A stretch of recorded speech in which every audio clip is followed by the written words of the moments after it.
You and the president have suggested that we'll approach normality toward the end of the year. What does normal mean? Do you think Americans will still be wearing masks, for example, in 2022?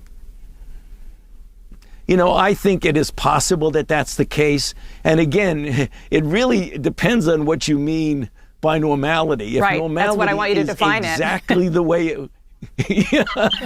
No, Dana, it's important because if normality means exactly the way things were before we had this happen to us, I mean, I can't predict that. I mean, obviously, I think we're going to have a significant degree of normality beyond what the terrible burden that all of us have been through over the last year. That as we get into the fall and the winter, by the end of the year, I agree with the president completely that we will be approaching a degree of normality. It may or may not be precisely the way it was in November of 2019, but it'll be much, much better than what we're doing right now. Why do you think Americans might have to wear masks into 2022?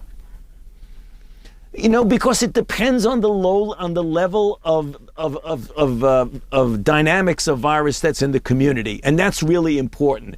Because that gets back to something, again, that you said. If you see the level coming down really, really very low, I want it to keep going down to a baseline that's so low that there's virtually no threat, or not no, it'll never be zero, but a minimal threat that you will be exposed to someone who is infected. So if you combine getting most of the people in the country vaccinated with getting the level of virus in the community very, very low, then I believe you're going to be able to say, you know, for the most part, we don't necessarily have to wear masks. But if we have a level of virus that is at that level that it was months and months ago, like 20,000 per day is a heck of a lot better than what it's been.